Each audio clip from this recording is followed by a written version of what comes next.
Hey there my friends, today we're going to discuss recursive functions in C, so let's get started.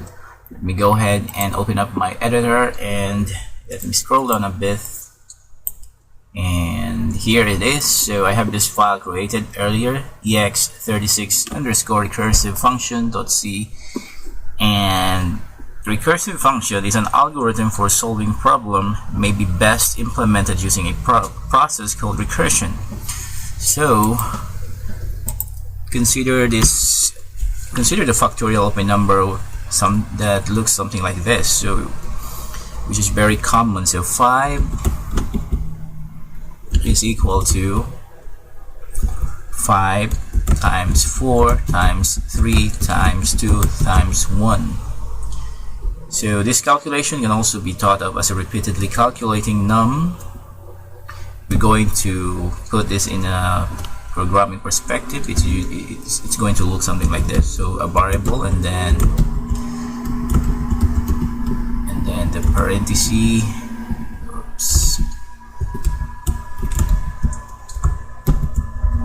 So num minus 1 until num is 1. So to better understand this, let's just create a program. So let's start with creating the function prototype or function declaration. So int, it's an integer type. Factorial is the name of our function, and let's also have the parameters of integer type. And then let's go back to the main function, create an x variable which has a 5 as the initial value, and then let's print out using the printf function. So let's say something like the factorial of x is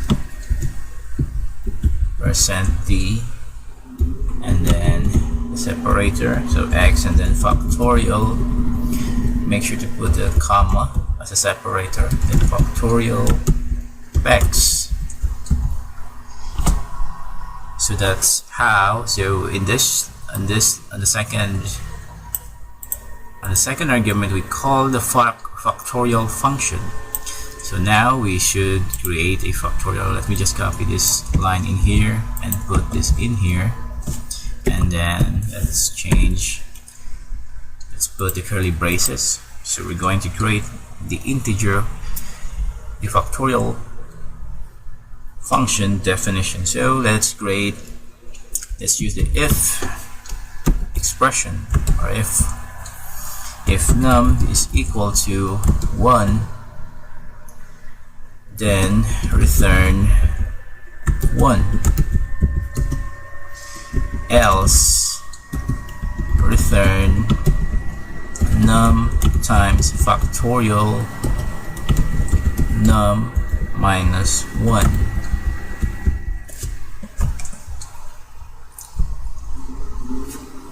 So a recursive function is one that calls itself and includes a base. So the base case in here is this line. So let's put a comment in here. So this is the base case.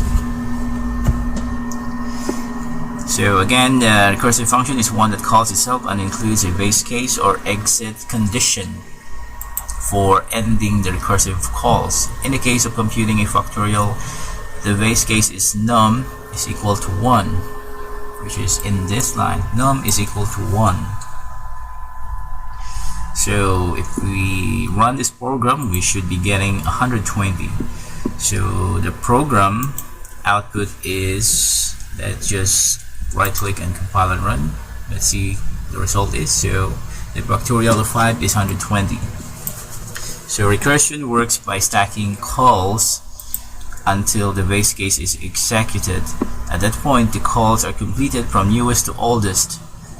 The factorial call stack can be thought of as, let me put it in here. So it's going to be the factorial call stack can be thought of as something like this. So 2 times factorial 1 and then 2 Let's notice 3 times factorial, and then 2, and then 4 times factorial, and then this should be 3 and 5 times factorial 4.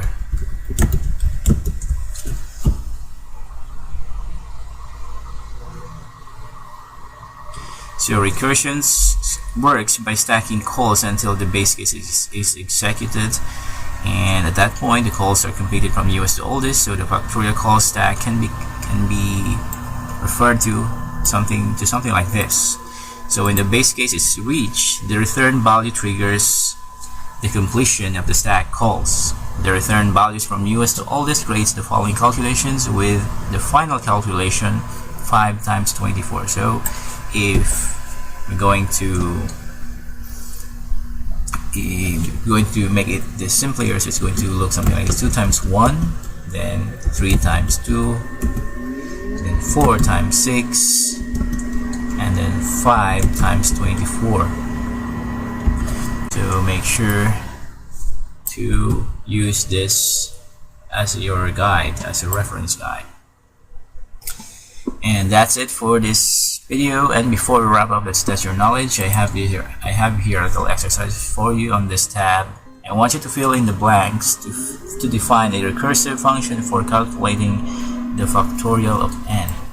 So as you can see, there's a missing piece of information in here that needs to be filled in.